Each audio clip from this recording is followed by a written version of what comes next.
WHGE 95.3 FM. Coming up, the Open Eye.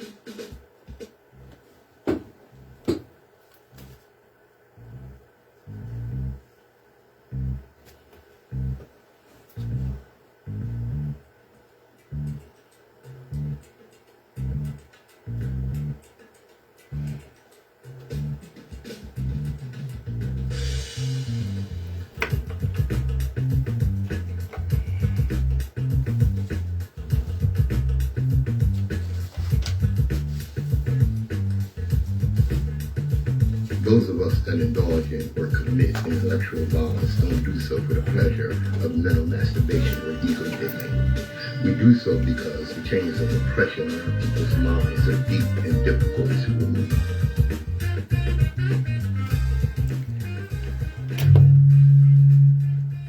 Good morning, my children of the sun. Welcome to the Open Eye on WHGE 95.3 FM. I'm your host, Third Eye Optometrist, Patrice Gibbs. And as we always start, every generation has its purpose. Ours is to reveal the truth and reverse the brainwashing. And that's what we do right here on the Open Eye. We do get that brainwashing reversed. All right, let me get my disclaimer out the way. Where is it? There it is. Okay. Views and opinions expressed on the Open Eye are those of the host, guests, and contributors, and do not reflect the policy or position of WHGE 95.3 FM, nor our sponsor, the Delaware Center for Homeless Vets. Any content provided by Open Eye's hosts, guests, or contributors are theirs and are not intended to malign any religion, ethnic group, company, or individual. All right. Let's get them moving here. And of course, it's Black History Month. We know that. Okay. And we're going to continue to celebrate Black History Month in spite of the ignorance of people like Morgan Freeman, great actor, this, that, and the other. But he's absolutely wrong on not wanting us to celebrate Black History Month. Oh, it's just America. And the reason he's absolutely wrong, if Dookie Diaper Donald didn't show you, they want to erase our history. Mm-hmm. And the reason Carter G. Woodson even started Negro History Week was because he was well aware of that they had every intention of not telling our history. All right. Let me get right to my opening here. It's the Open Eye. We don't just listen. Okay? We understand, and where the truth is not filtered, softened, or dressed up for comfort. Broadcasting with consciousness, clarity, and the community in mind. From the heart of our people, for the uplift of our people. Now listen, we're living in a time where information moves faster than wisdom, where headlines scream but history whispers, where narratives are manufactured and distractions are engineered, and reality is often hidden behind spectacle. But here on the Open Eye, we slow it down. We examine power. We examine history. We examine systems, and most importantly, we examine the truth. Because an aware community is a powerful community. And a thinking community is a dangerous community to any system built on silence. Today, We're talking about more than just events. We're talking about patterns. Not just what is happening, but why it keeps happening. Not just what they show us, but what they hope we never question. From Wilmington streets to global headlines, from economic realities to historical truths, we connect the dots others pretend are not connected. So whether you're riding to work, sitting at home, or just taking a moment to breathe and think, lock in, open your mind, sharpen your perspective, and let's walk through truth together. This is the Open Eye. All right. WHGE 95.3 FM. Hey, Sherry, I see you, sister. All right. Let's get with it. All right. WHGE 95.3 FM. Let's call it what it is. What's up, Steve?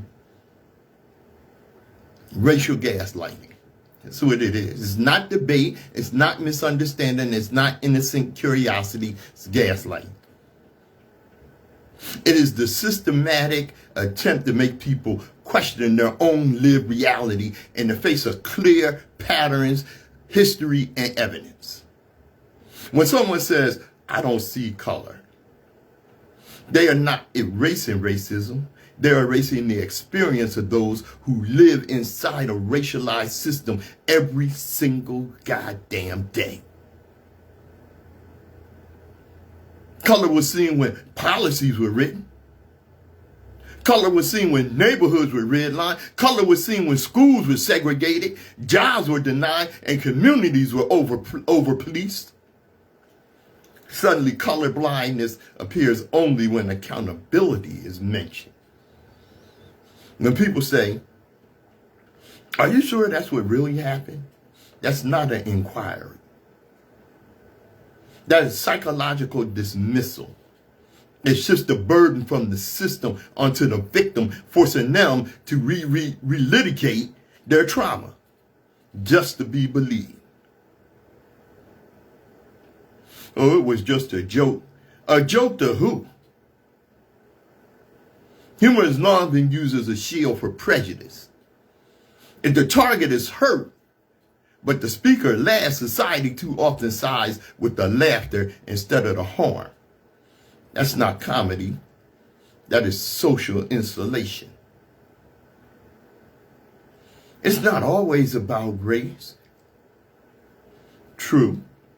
But in a country where race-structured housing, education, wealth distribution, and policing for centuries, pretending race is irrelevant whenever it becomes inconvenient is itself a political act. Not all cops are bad. That phrase is a deflection. No serious critique of systemic behavior relies on individual purity. The issue has never been whether every individual officer is malicious. The issue is institutional patterns, incentives, and protections that allow misconduct to persist without consequence. I'm not racist.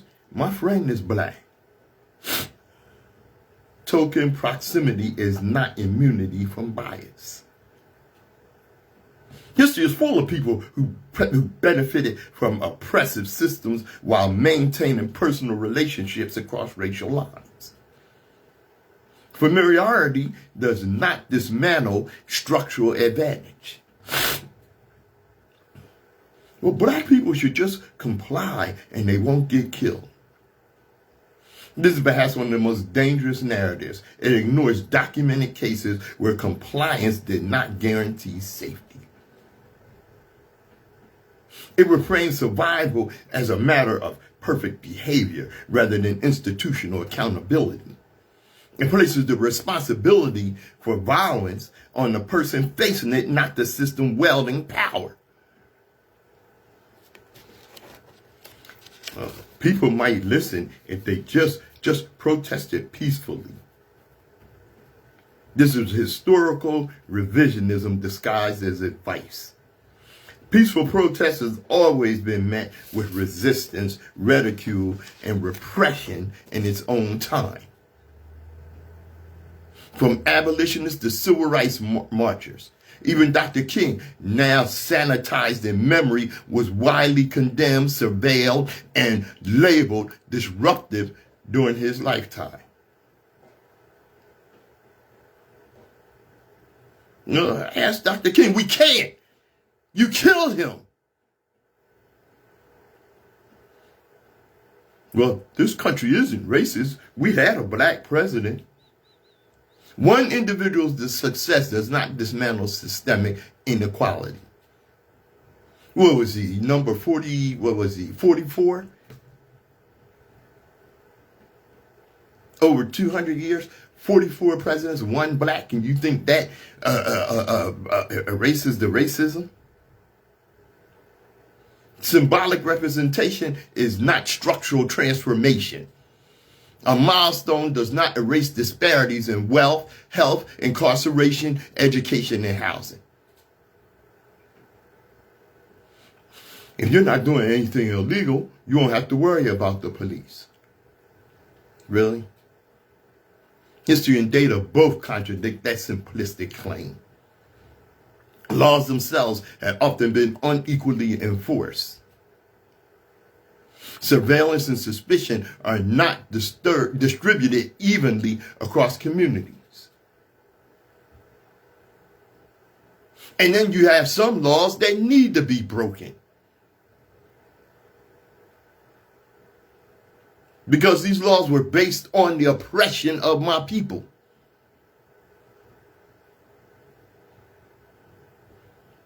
Oh boy. They weren't being racist. Maybe you took it the wrong way. Notice the pattern, the behavior is excused, and the perception of the harmed person is questioned. That's textbook gaslighting. Shifting reality into the victim down to their own interpretation. It's the big one here. Racism doesn't exist anymore. This statement requires historical amnesia and present-day denial. Systems do not evaporate simply because laws have changed. You can change all the laws you want. Laws don't change people's hearts. These systems evolve, adapt, embed themselves in policy, culture, and economics. And this one for Black History Month.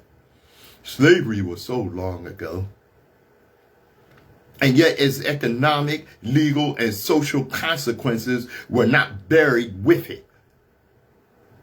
Reconstruction, Jim Crow, redlining, mass incarceration, and discriminatory lending are not ancient history. They are part of a continuous timeline that shapes the present. I'm 64, born in 1961. We did not really experience any semblance of equality until I was like 10, 12 years old. My brother was 7 years younger than me. He was born in Jim Crow. It wasn't until the first people to be born in any semblance of equality were born in the 70s.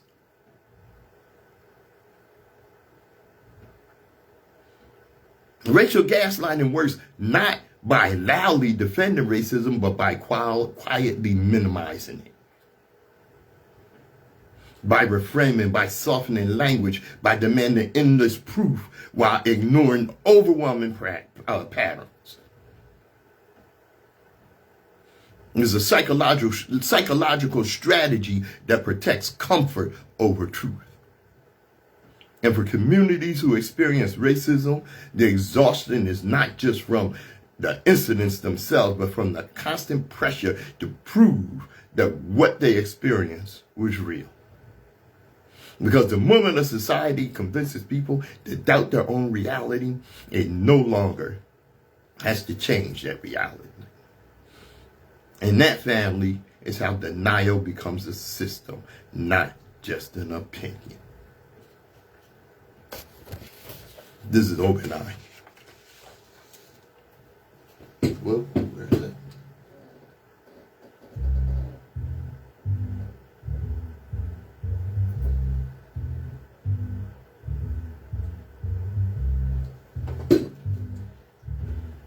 All right.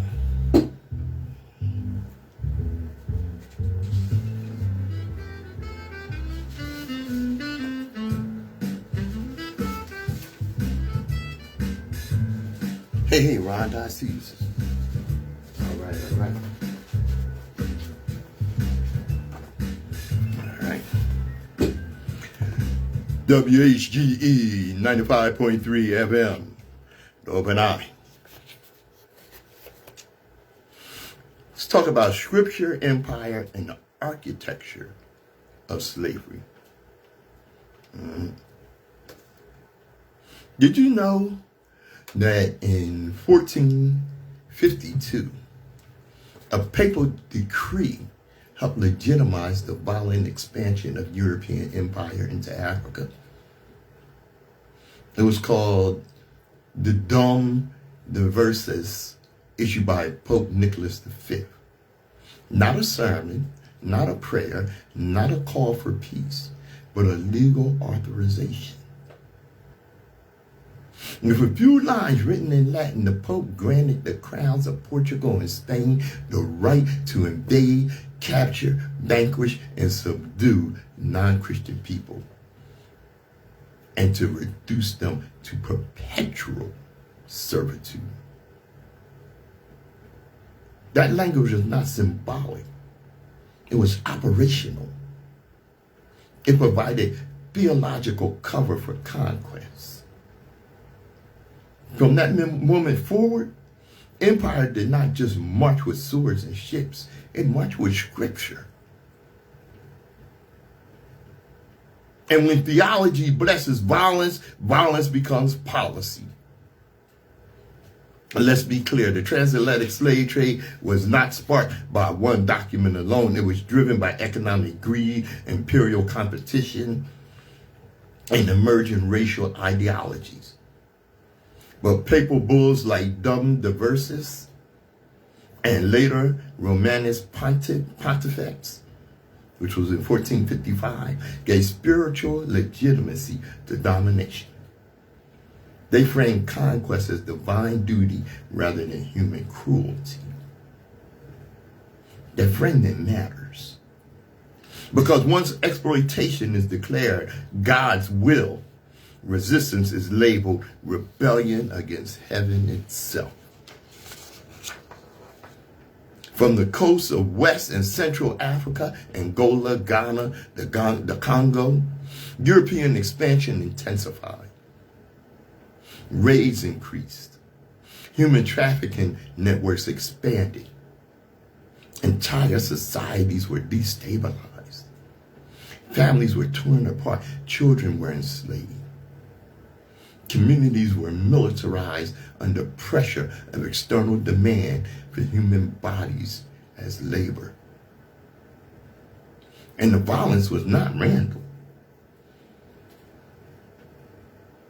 It was systematized, commercialized, and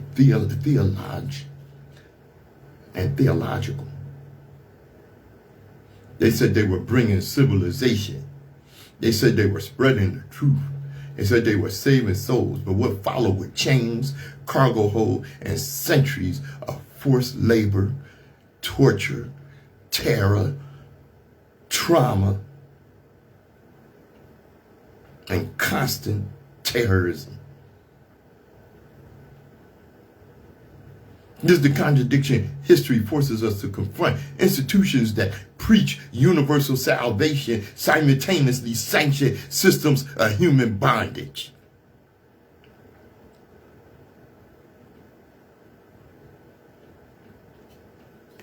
Oh yeah, you could say not every Christian, not every priest, supported slavery. Many later fought against it. But the institutional record is undeniable. Religious authority was used at times to justify imperial expansion and enslavement. And here's the deeper truth that rarely gets discussed. The change did not begin with iron, they began with ideology, with legal language, with doctrine, with decrees that turned conquest into sacred mission. And now the question becomes moral, not just historical. Has the church ever addressed this legacy? Yeah. In modern times, various church leaders, including recent popes, have expressed regret for the church's role in colonial injustices and slavery. But critics argue that symbolic regret is not the same as a full institutional reckoning with the theological frameworks that once justified domination and oppression. Because an apology is not just about words, it's about acknowledgement of harm, structural reflection, and historical transparency. And for communities whose ancestors were enslaved, displaced, dehumanized under systems that invoke divine authority, the wound is not abstract. It's generational. So when we talk about slavery, we must resist oversimplified narratives. It was not just merchants, not just monarchs, not just ships. It was an entire ecosystem of power, economic, political, ideological, that made mass enslavement appear lawful, moral, and even righteous in the eyes of empire. That is the uncomfortable history.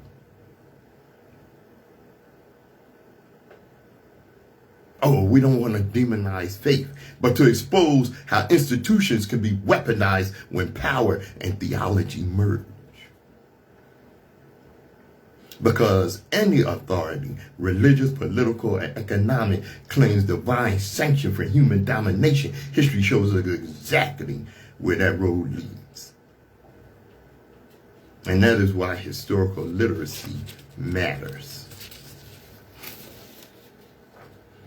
Not for revenge, not for rage alone, but for clarity. Because the people who understand how systems of oppression were justified in the past are far less likely to accept their modern version dressed in a new language.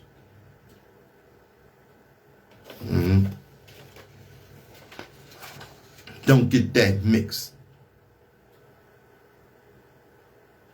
And it's a lot worse than you can imagine. Because not only did they work us in, you know, and that's one of the reasons they, slavery in the islands was so feared by the enslaved. Because in the Caribbean, they worked you to death. You didn't get a break. They had found remains of slaves where their muscles actually had literally fallen off. Oh, it's a lot worse than you can even imagine.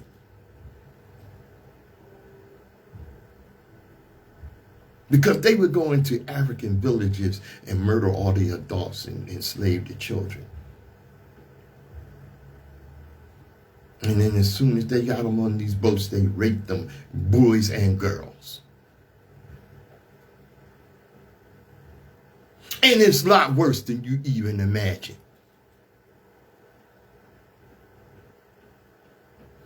Because those that died during the Middle Passage, or those that died in bondage, they didn't just bury them in mass graves.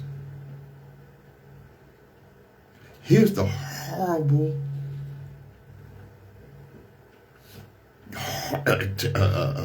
terrorizing, traumatizing reality. They ate them during slavery and during Jim Crow.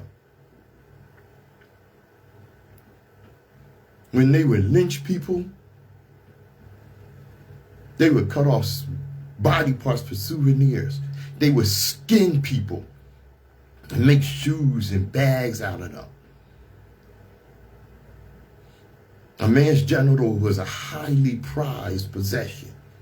A black man's genitals after they lynched him.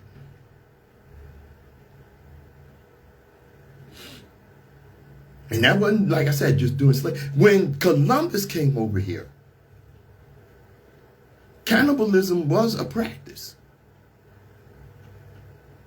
In Columbus journals, there are entries where they tell about how they boiled, fried, and barbecued our people and ate them.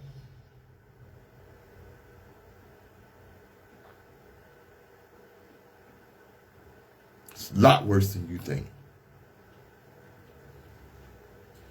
WHGE 95.3 FM. This is the Open Eye. Hey, Lady D, I see you there.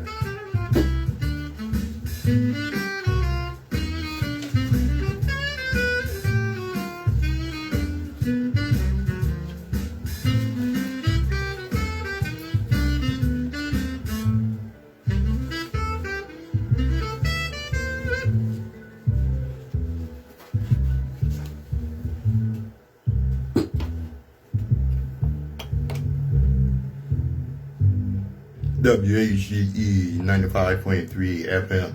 Oh yeah, that's in the Epstein files. They ate some of them children.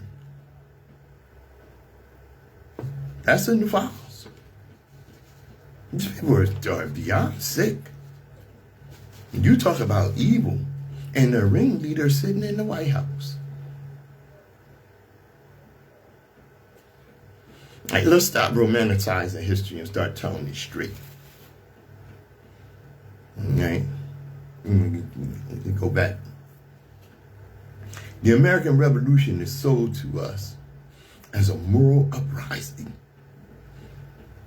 Brave patriots, noble ideals, liberty against tyranny. And that's the polished version, the brochure version. That's the classroom moral version. You know, playing a moral in the classroom. But history, when you strip away the propaganda, is far less comfortable. In 1772, a black man named James Somerset stood at the center of a legal crisis in the British Empire.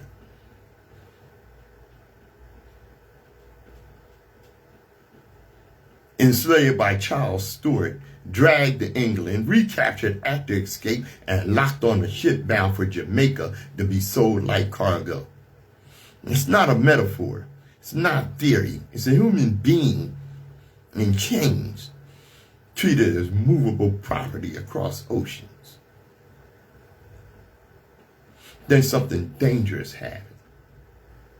The case went to Lord Mansfield. And Mansfield ruled that slavery had no clear legal standing under English common law. I mean, the Somerset could not be forcibly shipped out as a slave from English soil. Understand the implications. And slavery could not be legally enforced in England. What happens when that legal logic spreads? You know where this is going? Okay. Now shift your focus to the American colonies. It's a plantation economy, a merchant class profiting from the Atlantic slave trade, an elite class whose wealth, land, and political power were directly tied to human bondage. You think they weren't paying attention? Oh, they were watching real close. Believe that. Because the greatest threat to colonial slaveholders was not just taxation. It was legal precedent. It was the possibility that the empire, through courts or policy shifts, might one day undermine or restrict the institution that made their entire economic system function. So when colonial leaders began screaming about liberty, we have to ask a harder question. Liberty for who?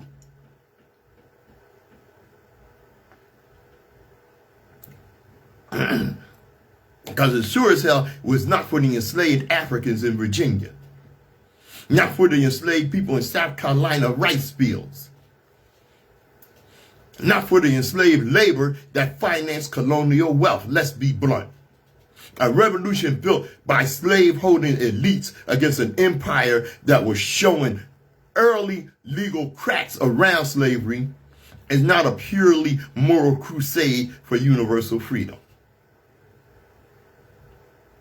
It is also a power struggle over who gets to control the system, including the system of enslavement. Freedom from tyranny, they said, while owning other human beings.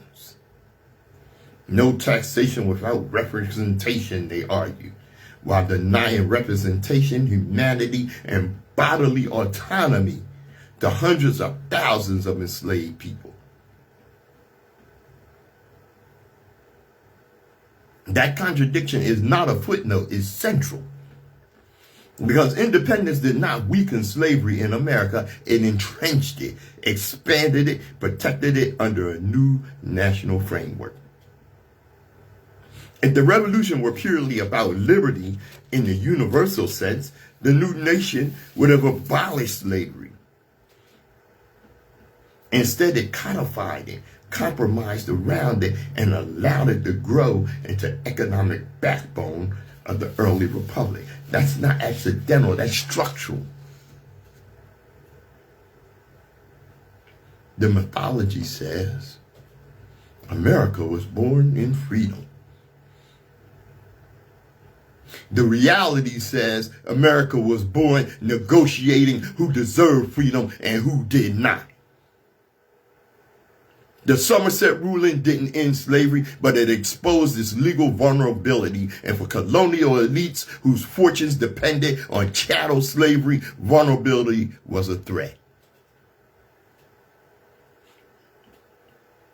So yes, the revolution was about taxes. Yes, it was about imperial control, but it was also about economic self-preservation and a slave-dependent society that did not want outside interference.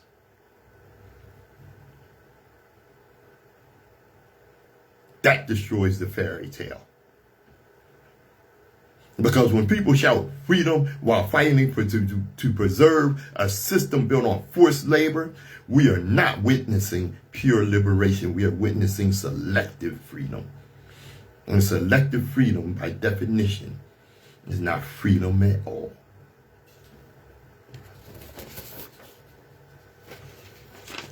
These were not heroes. Their patriotism was shit. They were monsters.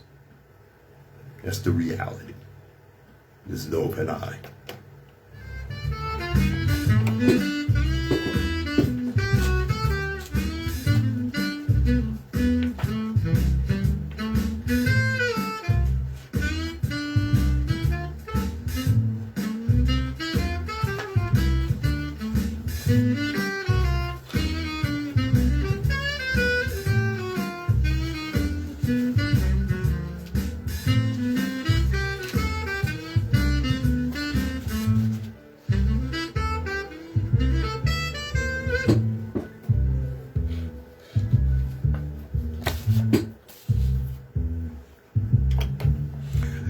WHGE 95.3 FM. I'm Patrice, Gibbs, your third eye optometrist. All right. I'm not one on conspiracy theories. I don't really get into that. I don't like to see people get caught up in that mess because it draws us away from the truth. Okay? Now, one of the worst conspiracy theories in the 90s and 2000s was that Michael Jackson was a pedophile. I recently saw Macaulay Culkin, or what, is that his name? Yeah, well, he was one of the, at the time, Michael Jackson was, the boy on Home Alone. He said, and I heard him say before, one thing, his parents tried to get him to say that Michael Jackson did something to him. And he refused. Recently, he said something further. Yeah, not only did Michael Jackson not abuse him, but protected him. Because they were ready to fly him to Epstein Island. Mm-hmm.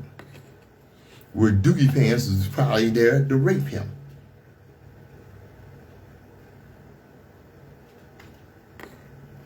I mean, instead, Michael Jackson took him to Neverland, where he was safe. Oh, how could you say that?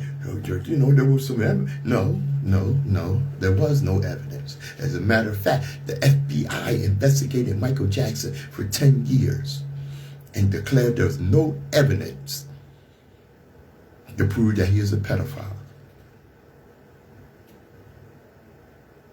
Okay? 10 years they investigated. No evidence. Now, here we are,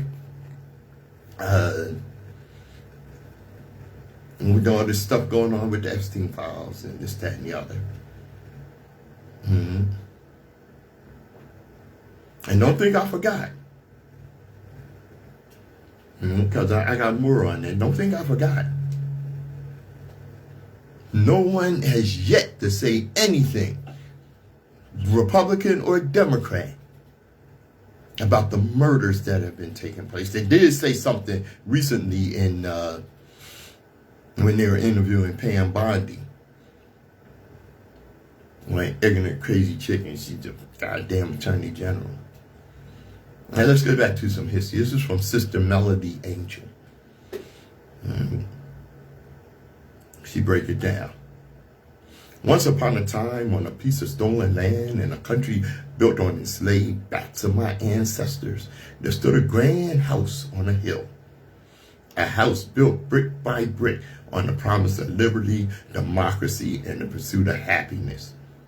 But only for the non-melanated. And that's what it comes down to. Alright?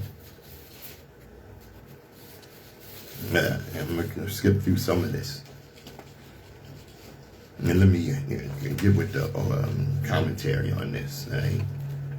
History is not just a record of the past. It's a blueprint of power. And when you study that blueprint closely, you begin to see that inequality in this country did not happen by accident. It was engineered, reinforced, and maintained across generations. From stolen labor to redlined neighborhoods, from denied loans to underfunded schools. From economic exclusion to narrative control, the pattern is consistent. Wealth was structured upward while struggle was structured downward. But awareness changes posture. When you understand that the system was never neutral, you stop internalizing systemic outcomes as personal failures. You stop blaming yourself for structural barriers and you start thinking strategically instead of emotionally. That's the awakening.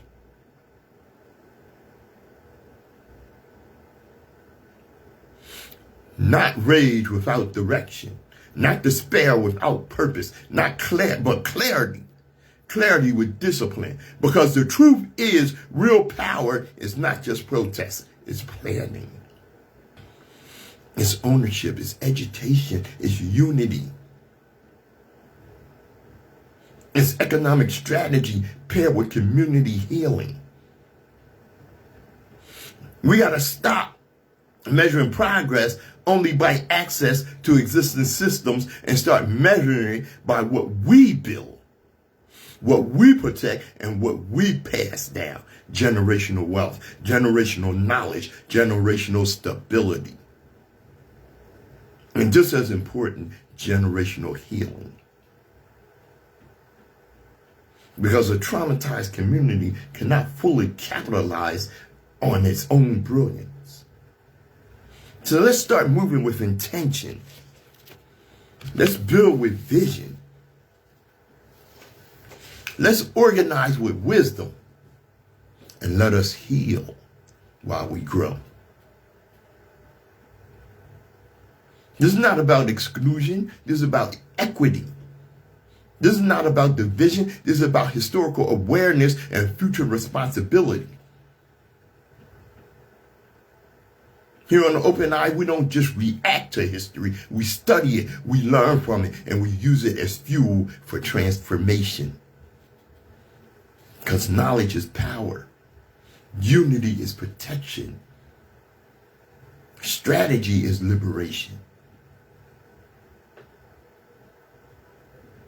It's your brother behind the mic, reminding you to keep your eyes open, your mind sharp, and your heart disciplined.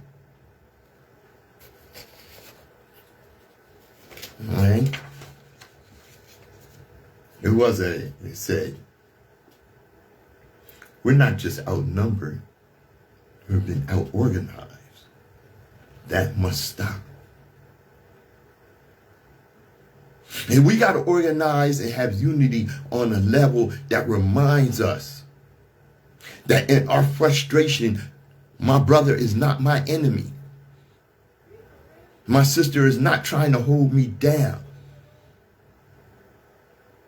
but lift me up.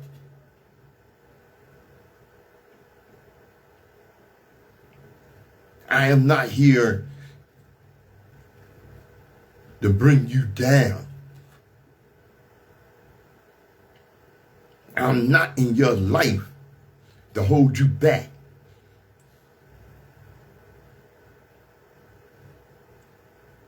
And remember what they always fear: our unity and our light. WHGE 95.3 FM, The Open Eye.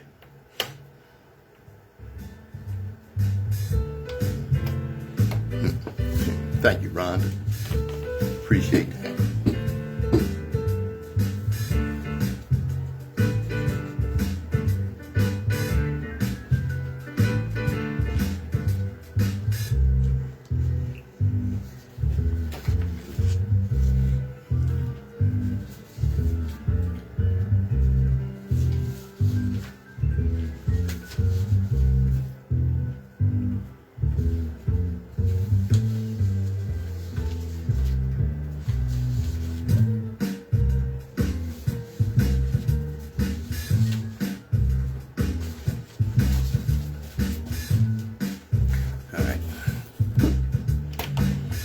WHGE 95.3 FM, The Open Eye.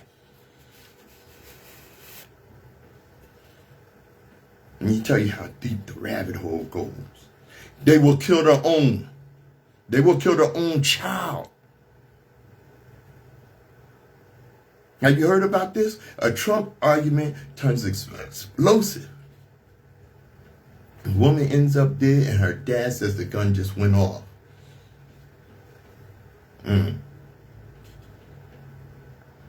Investigators have learned that a British woman was shot and killed by her father last year, right after the pair argued about President Donald Trump. Lucy Harrison, 23-year-old woman from Cheshire in northwest England, had traveled to the United States to visit her family in Dallas, Texas, shortly after the holidays, when she died.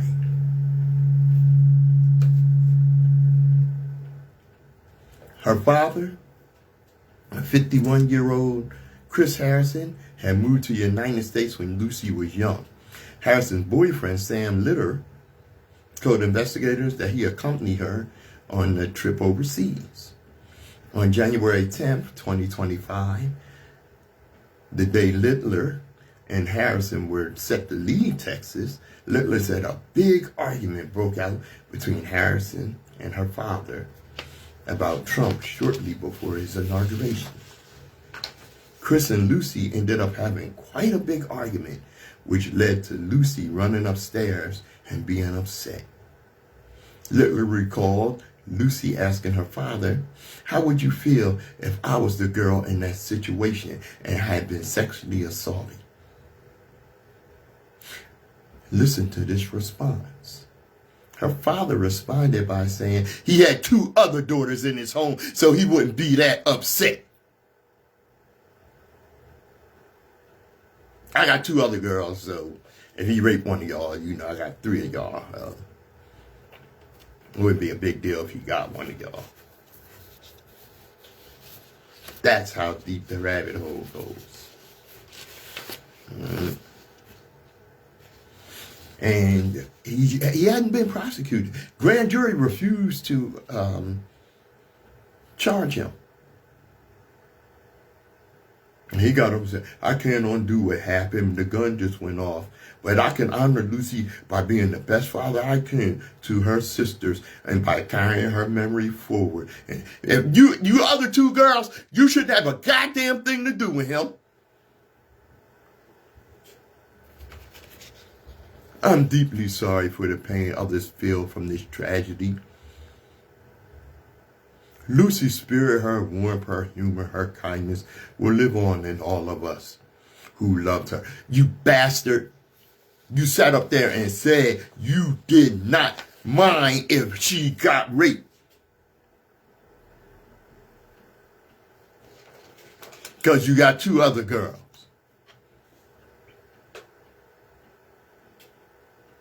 All right? See, beneath the sensational headline is something far more disturbing than the gossip, the politics, or the viral outrage. A young woman is dead. Her father says the gun just went off, and the argument reportedly was about politics. Now, pause right there. Because when a political argument ends with a firearm being introduced into the room, we are no longer talking about debate. We are talking about escalation. We are talking about environment. We are talking about a culture where ideology, ego, alcohol, relapse, and weapons can collide in the most irreversible way imaginable. This story is not just about Trump. It's about what happens when politics stop being discourse and becomes identity warfare inside your own home. Think about the sequence: an emotional argument, a distressed daughter, a firearm retrieved during heightened tension, a fatal discharge. And then the statement, I don't recall if my finger was on the trigger, bull. That is not just a strange detail, that's a chilling one. Because firearms admit no ambiguity. They do not just go off in the casual sense people want to imply. They require handling, pressure, presence. They require a chain of human decisions.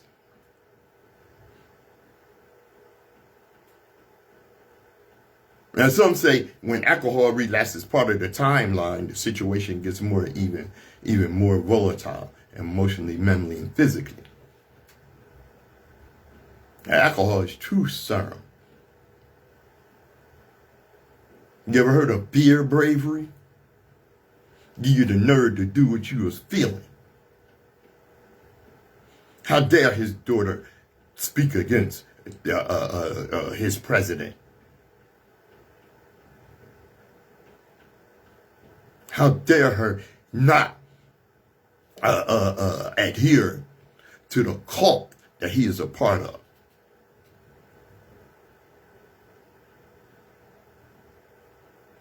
Here's a deeper societal layer that should concern everybody. We are living in an era where political allegiance is no longer just a viewpoint. It is becoming a psychological trigger. Families are fracturing over political identity. Friendships are dissolving over ideological loyalty. And I don't say that to say that, one side is better than the other, or one side, or there's equal equal views here that should be considered. No, this man was evil. His daughter asked him, what if she had been raped on Epstein Island? He said he didn't give a damn because he got 2 more daughters.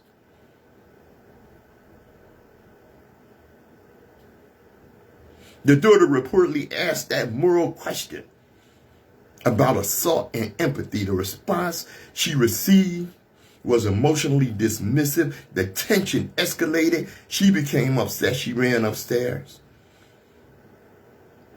This is not the anatomy of casual disagreement. This is the anatomy of evil. He led her into the bedroom to show her the gun. During the conflict, during the emotional distress, during a politically charged moment. That decision alone raises a profound question about judgment, impulse, and his psychological state.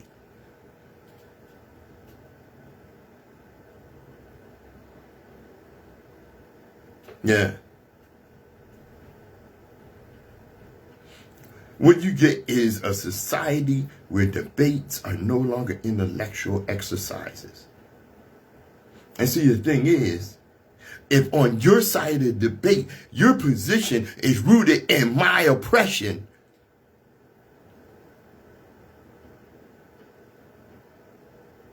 then your opinion is evil. And it's evil to the point where if I disagree with you, if I don't adhere to being oppressed, because that young white girl is oppressed. She was oppressed in her own family. Because white women are. See, that's where Pam Bondi got it mixed up. Because all that crap she got up there in Congress and spouted, it backfired on her. Because Republicans are calling for her resignation. White women, you are not equal. You will accept their oppression or be killed. This is Open Eye.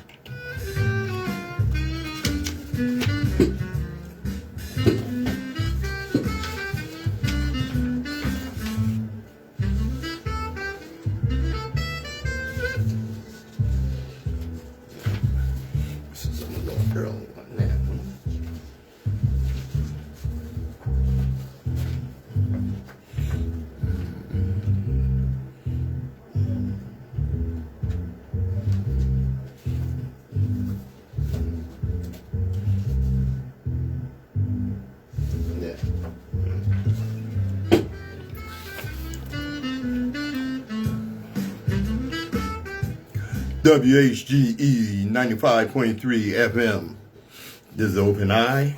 Third eye optometrist Patrice Gibbs.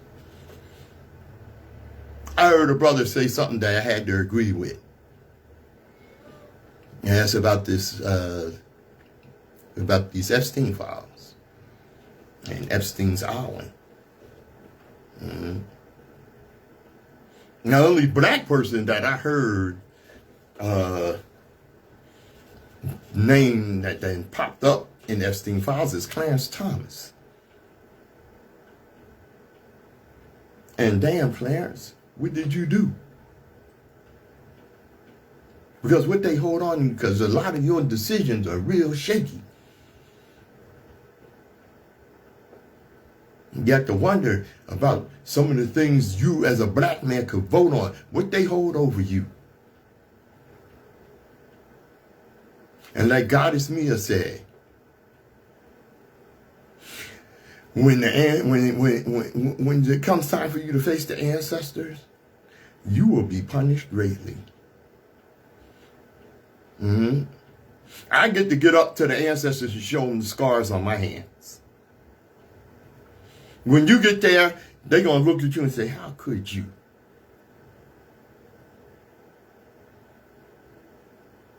Yeah, that's going to burn, man. And the thing is, you have to wonder why things aren't moving on this Epstein stuff. Why are we not? Yeah, damn right, Steve. Anita Hill told the truth. He's a piece of crap.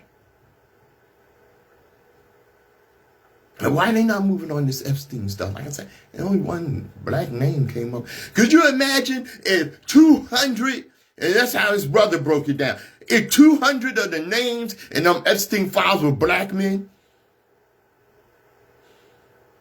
by now the American military would have overran that island. They would have been bringing black men off that island like they was bringing them off of slave ships. Because America has a long record of racialized moral panic. When the accused fit a historically demonized group, the reaction has been faster, louder, and more emotionally charged. That pattern shows up in media framing, criminal justice disparities, and public discourse over decades.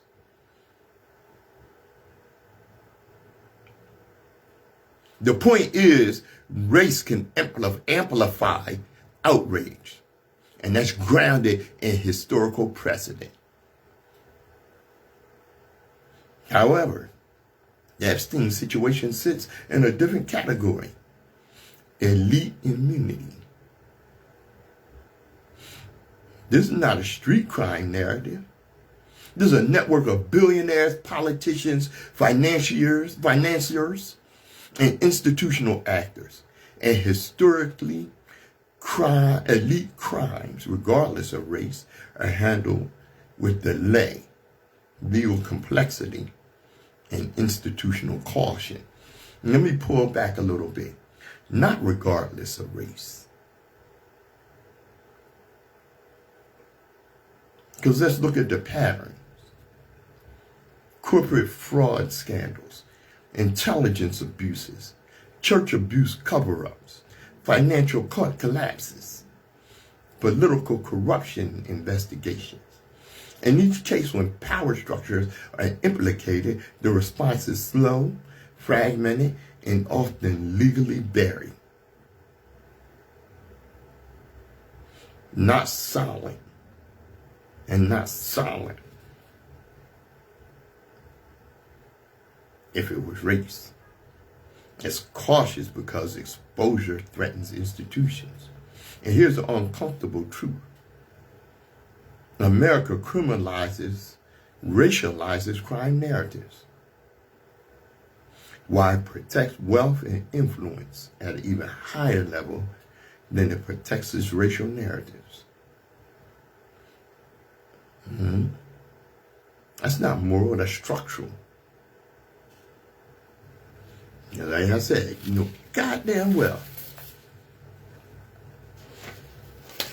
if 200 names were in them Epstein files, raping and murdering, kidnapping, like I said, they'd be pulling them men off of there like they was coming off of slave ships. Yeah. Institutions move differently when the accused sit inside networks of wealth, law, and influence. It's about power and who holds it. This is the Open Eye.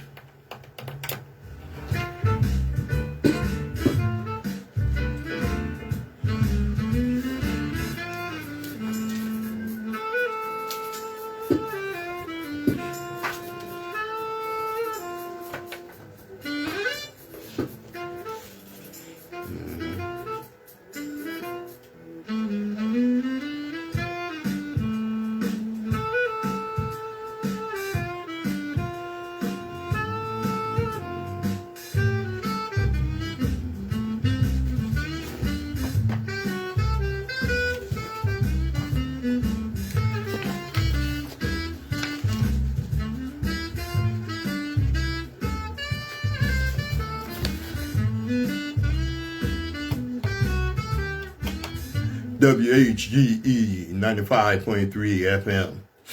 All right. Coming to the close of another, what I hope was a powerful broadcast. We didn't just talk, we reflected. We didn't just react, we analyzed. We didn't just hear noise, we searched for the truth beneath the noise, because that's what the Open Eye is about. Not entertainment for distraction, but information for liberation. Not fear, but awareness. Not confusion, clarity. And remember this. A society doesn't change when people are comfortable. It changes when people are conscious. So as you move through your day, question what you see. Research what you hear, and never let anyone convince you that thinking deeply is dangerous, because an informed mind is one of the greatest forms of power. To my open eye family and listeners near and far, I appreciate you, I respect you, and I thank you for choosing consciousness over convenience. So keep your mind sharp and keep your spirit strong. And this is the Open Eye. Like I always tell you, hope you learned something today. Because I learned something before I got here. And as we always tell you, destiny determines who enters your life, but you decide who stays. Therefore, value those who value you. And don't treat those as a priority who treat you as an option. This has been Open Eye, WHGE 95.3 FM. I'm Patrice Gibbs. Thanks for joining us.